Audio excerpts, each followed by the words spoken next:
마태복음 18장 21절에서 35절까지의 말씀입니다. 제가 하나님 말씀을 봉독해 올리도록 하겠습니다. 그때에 베드로가 나와 이르되 주여 형제가 내게 죄를 범하면 몇 번이나 용서하여 주리이까 7번까지 하오리이까. 예수께서 이르시되 내게 이르노니 7번뿐 아니라 7번을 70번까지라도 할지니라.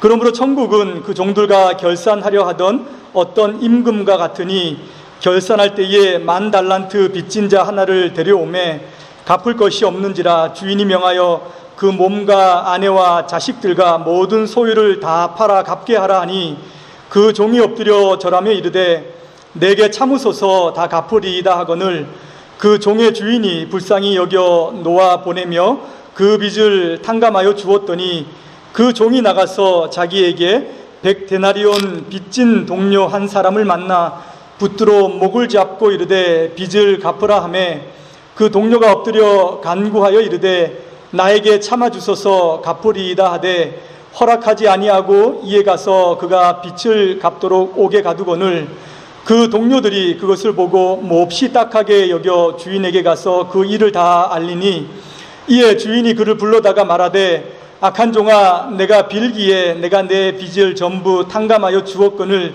내가 너를 불쌍히 여김과 같이 너도 내 동료를 불쌍히 여김이 마땅하지 아니하냐 하고 주인이 노하여 그 빚을 다 갚도록 그를 옥졸들에게 넘기니라.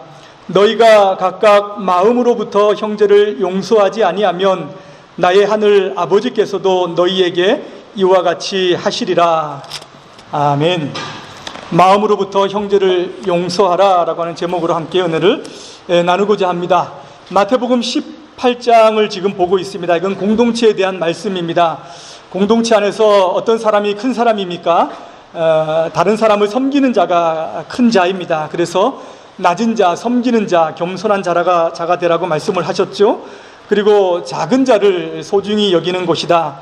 그들을 실족하게 하지 말고 그들을 잘 섬겨 주의 복된 길로 인도하라 라고 하는 말씀을 하셨고요. 이어서 거룩한 공동체로 세워나가는 일들에 대해서 지난주에 우리가 살펴보았습니다. 그것을 위해서 권징이라고 하는 제도를 하나님의 교회 가운데 두셨다라고 하는 말씀을 지난주까지 제가 드렸습니다. 오늘은 용서에 대한 말씀입니다. 공동체 안에서 서로 용서하며 살도록 권면하시는 하나님의 말씀입니다. 여러분, 베드로가 예수님께 묻습니다. 예수님, 형제가 내게 죄를 범하면 몇 번이나 제가 용서하여 주면 되겠습니까? 7번 하면 되겠습니까? 라고 이렇게 묻습니다. 여러분, 몇 번까지 형제를 용서해 주실 수 있습니까? 베드로는 지금 7번까지 하겠다라고 이렇게 이야기하고 있죠, 맞죠? 이거 굉장한 겁니다. 한 번, 2번 정도는 그냥 넘어가 줄 수 있죠. 네, 3번 정도가 되면은 야, 이거 너무 도가 지나치다라고 생각을 하고 이제 그 이유가 되면은 이것은 가만히 놔두면은 안 되겠다라고 하는 것이 사실 사람들이 가지고 있는 그런 마음입니다.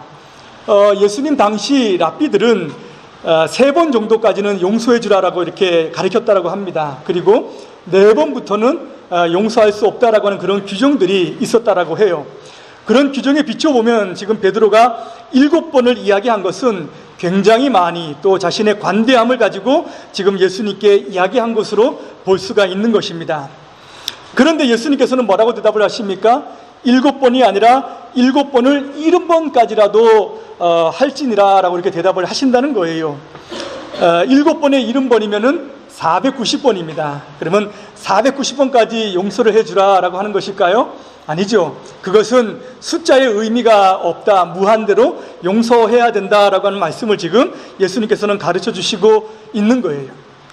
근데 여러분, 구약의 말씀을 보게 되면은 너희들이 해를 당하면은 그 해 받은 만큼 갚아주라라고 하는 말씀이 있어요. 출애굽기 21장 23절 이하에 보면 이런 말씀이 있습니다.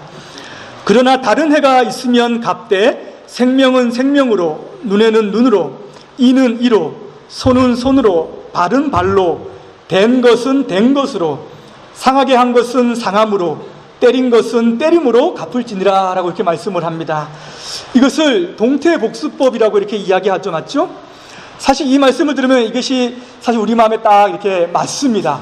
하나님, 누가 저에게 욕을 하면 저도 그만큼만 딱 진하게 한번 욕을 해 주겠습니다.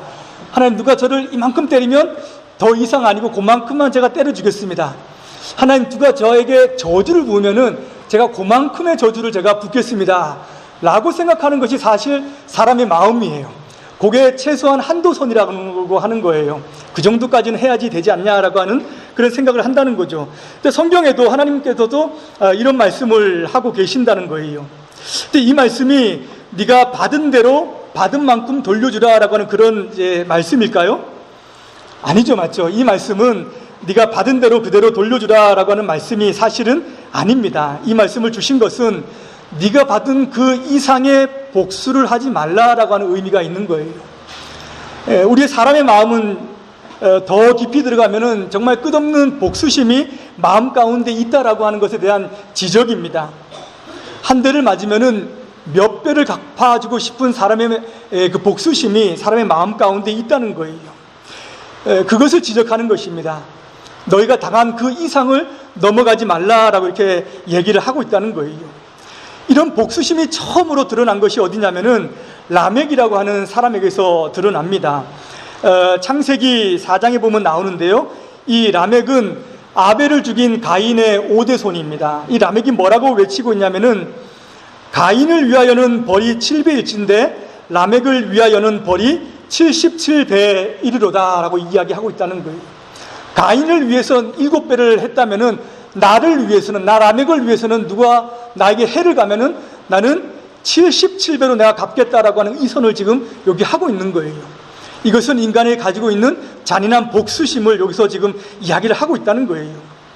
여기서 나오는 77배를 복수하겠다라고 하는 이 말씀과 예수님께서 말씀하시는 7번의 70번은 사실 숫자적으로 똑같은 의미를 얘기해요. 표현적으로. 예수님께서 말씀하시는 것은 무엇이냐면은 라멕이 선언했던 그 선언에 서지 말라라고 하는 말씀입니다. 너에게 죄를 범하는 자가 있고 너를 해코지 하는 자가 있으면 너는 그것을 복수심으로 갚으려고 하고 증오로 갚으려고 하고 저주로 갚으려고 하는 그 편에 서지 말라라고 하는 그 말씀이 예수님의 말씀인 것이에요. 그 반대편에 서라라고 하는 말씀을 예수님께서 하시고 있다는 겁니다. 자, 그러면 이제 한 가지 질문이 있죠. 그러면 무조건 용서를 해야 되는 것입니까? 이 말씀은 굉장히 좋은 말씀이지만 그렇게 되면 사회가 어떻게 됩니까? 사회가 무너지고 질서가 붕괴가 되고 법은 있으나 마나한 것이 아니겠습니까? 무조건 용서만 하면 어떻게 사람들이 살아갈 수 있겠습니까? 라고 하는 질문을 우리가 할 수 있다는 거예요. 그래서 예수님께서 말씀하시는 이 용서의 전제는 바로 회개입니다. 회개를 하는 자, 회개하고 자기 앞에 나와서 용서를 구하는 자에게 바로 용서하라라고 하는 말씀이 사실은 포함되어져 있어요. 똑같은 상황에 대해서 누가복음 17장 3절을 보면 이렇게 말씀합니다. 너희는 스스로 조심하라. 만일 내 형제가 죄를 범하거든 경고하고 회개하거든 용서하라. 만일 하루에 7번이라도 내게 죄를 짓고 7번 내게 돌아와 내가 회개하노라 하거든 너는 용서하라 라고 이렇게 말씀을 한다는 거예요. 그저 받아주고 그저 용서하고 그저 잊어버리고 그 죄들을 그냥 관용하라라고 하는 말씀이 아니고 그가 그 죄로부터 돌이켜서 회개하고 너에게 나아오거든 그를 받아주고 그를 용서하라라고 하는 말씀이에요. 용서하는 것 자체가 이런 회개가 전제가 되어져 있는 것입니다. 누가복음에서는 회개와 용서를 함께 말씀하지만 지금 여기 나와 있는 마태복음에서는 회개를 그 다음에 나오는 예수님의 비유 속에서 담아서 지금 말씀을 하고 있는 거예요. 회개하는 자를 용서하는 것 과연 어떤 것일까? 용서하는 것이 과연 그렇게 중요한 것일까? 예수님께서는 그 비유를 통해서 우리들에게 말씀을 해주시고 교훈을 지금 하고 있는 것입니다. 예수님의 비유를 통해서 두 가지를 우리가 오늘 깨닫고자 합니다. 첫 번째는 뭐냐면요, 용서받은 자의 행복입니다. 용서받은 자의 행복. 여러분, 이 세상에서 가장 큰 행복이 무엇입니까? 여러분들에게 가장 큰 행복이 무엇입니까? 요즘 휴가철인데 이제 멋진 데 가서 휴가를 즐기고 또 충분히 휴식하고 하는 것, 그런 거 행복이겠습니까? 많은 돈을 가지고 있는 것, 또 좋은 차 누리는 것, 멋진 집을 사는 것, 부귀와 영화와 또 권세를 가지고 있는 것, 이거 좋죠. 그러나 이거 모든 것들은 그때 잠시에 우리에게 행복 감각을 주는 것이지 그 자체가 행복을 주지는 않습니다. 가장 큰 행복은 무엇이냐면은 죄를 용서받는 것입니다. 시편 32편 1편에 다윗은 이렇게 고백을 합니다. 허물의 사함을 받고 자신의 죄가 가려진 자는 복이 있도다. 마음에 간사함이 없고 여호와께 정죄를 당하지 않는 자가 복이 있도다 라고 이렇게 고백합니다. 다윗은 왕이고 모든 권세와 부귀와 영화와 가질 것을 다 가져본 사람이지만, 그런데 가장 큰 행복은 바로 하나님 앞에서 내 죄를 용서받는 것이다 라고 이렇게 고백을 하고 있다는 거예요. 이 죄가 용서받지 못할 때에는 뼈가 쇠하고 몸에 진액이 빠지고 신음하고 가슴 아파하고 또 영혼이 상하는데, 이 모든 죄를 용서를 받으면은 막혀있던 댐에 수문이 열리는 것처럼 그 영혼이 가벼워지고 또 영혼이 정화가 되고 또 모든 불행이 다 쏟아져 나가고 그것을 행복이 채우는 것 같은 그런 것들이 밀려온다는 거예요. 이것이 오늘 본문 가운데에서 잘 드러나고 있는 것입니다. 여러분 23절을 보면은 천국에서는 이렇게 결산을 한다라고 말씀하고 있어요. 천국에서는 이렇게 결산을 한다. 어떤 임금님이 한 종과 결산을 합니다. 이 종은 임금님에게 1만 달란트를 빚졌어요. 근데 갚을 길이 없습니다. 임금님은 그러면 네 몸을 팔고 저와 자식들을 팔고 그 다음에 모든 소유를 다 팔아가지고 갚으라고 이렇게 이야기합니다. 이 종은 갚을 길이 없으니까 그 자리에 엎드려가지고 한 번만 참아달라고 지금 빌고 있다는 거예요. 주인이 불쌍해가지고 그 자리에서 모든 빚을 다 탕감해 주고 그를 보내주었습니다. 여러분 여기 있는 1만 달란트의 빚 이렇게 얘기하는데, 달란트라고 하는 것은 화폐 중에서 가장 큰 단위입니다. 그리고 1만이라고 하는 것도 숫자 가운데서 당시 쓸 수 있는 단위 가운데 가장 큰 단위를 이야기를 하고 있어요. 좀 물리적으로 좀 계산을 하면은 1만 달란트는 그 당시 팔레스타인 지역의 1년 세금이 600달란트였습니다. 16년을 다 세금을 내야 갚을 수 있는 그 액수가 빚이 있다라고 하는 거예요. 1달란트가 약 35kg 정도 합니다. 그러면 1만 달란트면 35만 킬로그램이에요. 1톤짜리 컨테이너가 있다라고 한다면은 350개의 컨테이너에 그 빚을 지고 있는 것입니다. 엄청난 빚 아닙니까? 근데 문제는 이것을 다 갚아야 된다는 거예요. 이것을 다 갚으라고 지금 명하고 있습니다. 이 임금님이 다 팔아서 갚으라고 얘기를 하고 있다는 거예요. 여러분, 빚쟁이가 한번 돼 보셨습니까? 집에 빚이 있어가지고 빚을 갚지 못하면은 집에 빨간 딱지가 들어옵니다. 냉장고에도 TV에도 장롱에도 다 빨간 딱지가 보고요. 그러면 그것을 보고 있으면 마음이 무너지고 억장이 무너지죠, 맞죠? 네.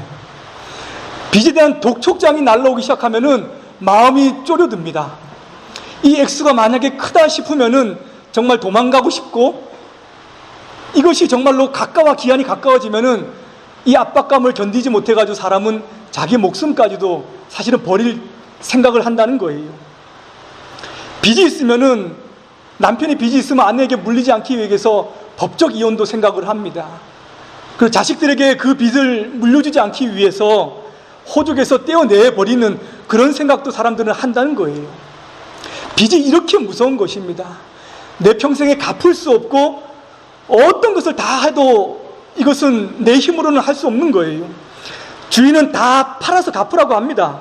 네 몸도 팔고 너 처와 네 자식들, 네 소유도 다 팔아가지고 이것을 갚으라고 이렇게 이야기한다는 거예요.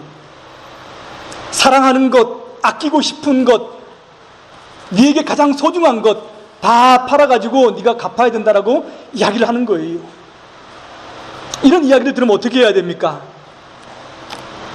알겠습니다, 내가 갚겠습니다 라고 이야기할 수 있는 사람은 없습니다. 그 자리에 엎드려져야지요. 무릎을 꿇고 눈물을 흘리며 애원하며 사실은 용서를 구해야 되는 것입니다. 제발 참아달라고, 조금만 기다려달라고, 그럼 내가 반드시 갚겠다라고 이렇게 애원을 하는 거죠. 참아달라, 조금 기다려주면 내가 반드시 갚겠다. 이거 거짓말입니다. 어떻게 이것을 갚겠다라고 이야기합니까? 근데 그것 외에는 다른 할 말이 없습니다. 그것 외에는 간구할 말이 없다라고 하는 거예요. 이런 처지에 있는 이 불쌍한 종을 이 주인이 정말 좋은 분입니다. 이 주인이 그냥 불쌍해서 이 종을 용서해 줍니다. 그리고 이 모든 빚을 다 탕감해 줘버립니다. 조건도 없어요. 다른 이유도 없습니다. 그냥 불쌍해서 그렇게 그 자리에서 다 용서를 해주는 거예요. 여러분, 이 종의 마음이 어떻겠습니까? 기쁘지 않겠습니까? 이 종의 심정이 어떻겠습니까? 정말 행복하지 않겠습니까? 이게 웬 복인가 하는 생각을 하지 않겠습니까? 이 상에 살아가면서 내가 가지고 있었던 이 죄의 이 무게를, 이 빚의 무게를 이분이 나에게 갚아주시다니라고 이렇게 이런 은혜를 받는다면은 놀라운 것 아닙니까? 이 임금님으로부터 이 종이 바로 이런 은혜를 지금 받았다는 거예요. 여기 계시는 여러분 모두가 사실은 이런 용서를 받은 것입니다.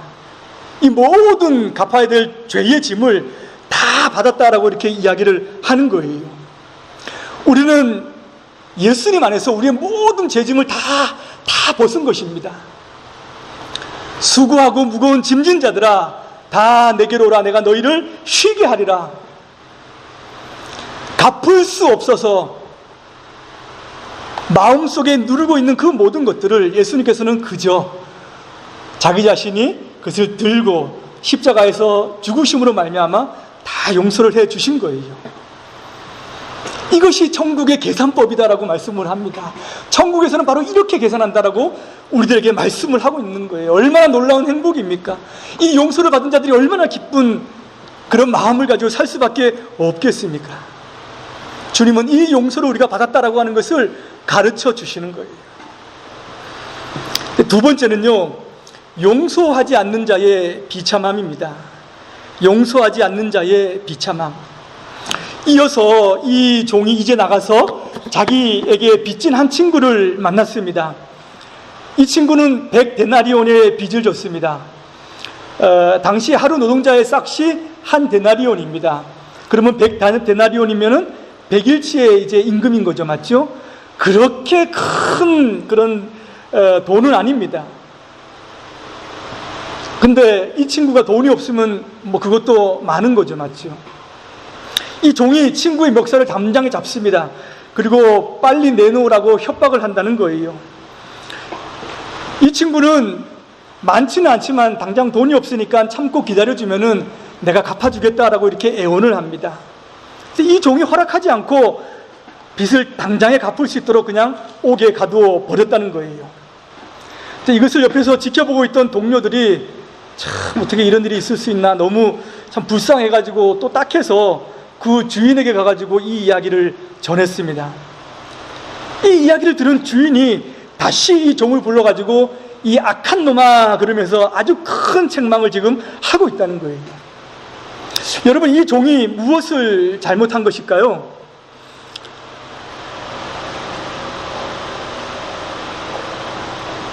이 악한 놈아 라고 하면서 엄청난 책망을 받고 있는데,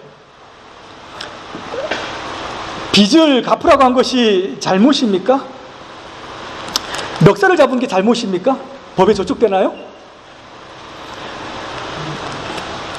빌려간 것은 다 갚아야 되는 것이 정당한 거죠, 맞죠? 요구하는 것도 정당한 것입니다. 이런 잘못을 가지고 있는 자들을 그냥 넘어가야 되는 것, 그것도 아닌 것이죠.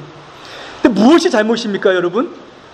32절에 보니까는 내가 빌기에 내가 내 빚을 전부 탕감하여 주었거늘 내가 너를 불쌍히 여김과 같이 너도 내 동료를 불쌍히 여김이 마땅하지 아니하냐라고 이렇게 이야기하고 있습니다.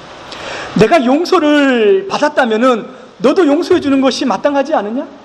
네가 빚을 탕감받았다면은 다른 사람의 빚을 탕감해 주는 것이 마땅하지 않으냐? 네가 불쌍히 여김을 받았다면은 다른 사람을 불쌍히 여겨주는 것이 마땅하지 않냐라고 이렇게 이야기를 한다는 거예요. 중요한 것을 말씀하고 있는 거죠. 타인을 용서할 수 있는 것은 용서를 받은 사람만이 할 수 있다라고 하는 것을 여기서 말씀하는 거예요. 타인을 용서하는 것, 자신이 용서받은 것에 대한 믿음이고 그것에 대한 회개의 증거입니다. 여러분, 다른 사람들을 어떻게, 자기에게 죄 지은 사람들을 어떻게 용서합니까? 쉽게 용서할 수 있습니까? 잘 안 되죠, 맞죠? 대가를 받아야 되고 잘못을 갚아야지 할 수 있는 거죠. 그런데 이런 용서를 받은 자만이 그런 용서를 할 수 있다라고 그렇게 이야기를 하는 것입니다. 70번에 7번, 7번에 70번, 70번이라도 용서하라라고 하는 이 말씀은 그만큼 많이 하라라고 하는 것이 이전에 내가 그런 존재가 되었다라고 하는 것을 말씀해 주는 거예요. 너는 이제 용서할 수 있는 존재가 되었다는 거예요.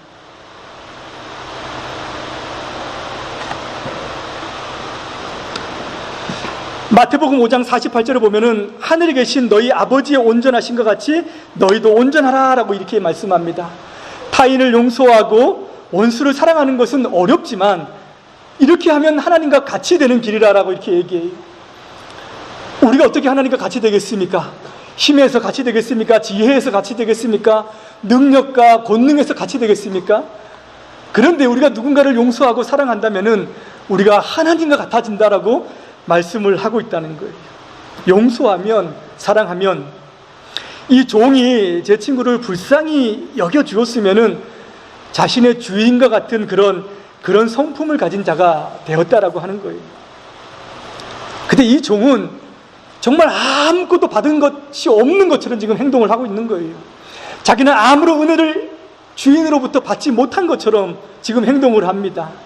주인은 자기 자신에게 아무런 용서를 하지 않은 것처럼 다른 사람에게 그렇게 못된 짓을 하고 있다는 거예요. 네가 아무것도 받은 것이 없는 것처럼 그렇게 한다면은 그래, 다시 갚을 때까지 네가 오게 가라 라고 말씀하시면서 이 주인은 다시 그 종을 빚을 갚으라고 옥졸에게 지금 넘겨버리고 있는 거예요. 자신에게 지은 죄에 대해서 용서를 구하는 자에게 용서하는 것이 여러분, 용서하지 못하면 이런 비참한 가운데에 들어간다고 말씀하는 겁니다.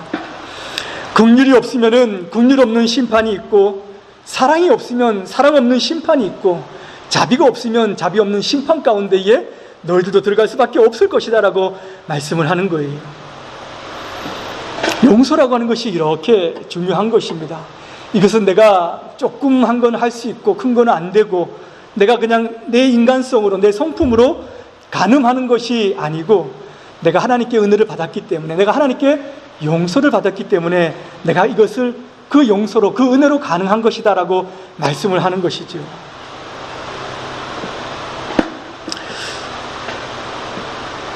용서하시기 바랍니다. 주님께서는 마지막으로 이렇게 말씀합니다. 너희가 각각 마음으로부터 형제를 용서하라. 너희는 각각 마음으로부터 형제를 용서하라. 말씀이 참 어렵습니다. 이까지는 들어서 알겠습니다. 근데 마음으로부터 진심으로 용서하라고 이렇게 이야기한다면 좀 어려워지는 거예요. 어떻게 하는 것이 정말 마음으로 진심으로 용서를 하는 것일까요? 물론 다양하고 또 여러 가지가 있겠지만 제가 3가지 정도만 말씀을 드리고자 합니다. 첫 번째는 심판을 하나님께 맡기는 것입니다. 여기 천국에서 결산하시는 분은 딱 한 분입니다. 모든 결산의 총책임자와 판단자는 바로 하나님 한 분이다라고 말씀을 하는 거예요. 그분만이 심판하고 그분만이 결산을 합니다. 그러나 그분은 하나도 빠지지 않고 모든 것을 다 결산하십니다. 그래서 항상 친히 원수 갚는 것을 생각하지 마라. 원수 갚는 것은 내게 있다. 내가 갚겠다. 원수가 줄이거든 먹이고 목마르거든 마시게 하라. 악에게 지지 말고 선으로 악을 이기라 라고 말씀을 하는 거죠.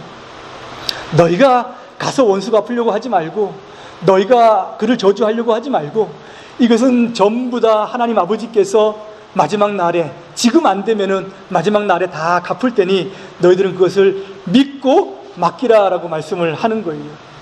사실 지금도 일반 은총 가운데에서 하나님께서는 세상의 법으로 판단하시고 또 이렇게 드러내시는 일들이 있습니다. 이것은 마지막 날에는 모든 것을 다 드러내셔서 이렇게 심판하시겠다, 결산하겠다라고 하는 말씀이 그 가운데 있는 것이죠. 두 번째는요, 보상을 기대하지 말아야 됩니다. 이런 모든 용서들은 사실 손해가 따릅니다.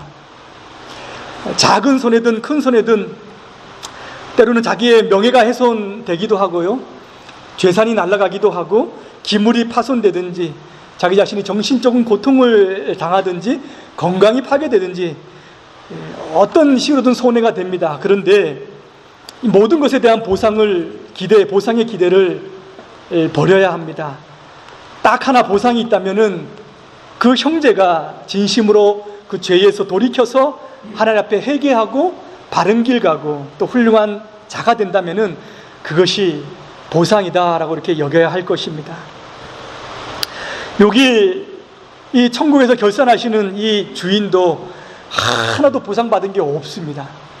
하나도 보상받은 게 없다는 거예요. 큰 빚을 탕감해 주었지만은 보상받는 것은 없습니다.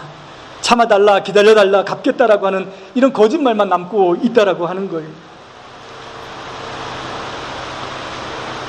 그가 돌이켜서 훌륭한 자가 된다면은 자기 자신이 당하는 이 모든 고통과 이 희생이 헛되지 않다라고 하는 것을 우리가 생각을 해야 됩니다.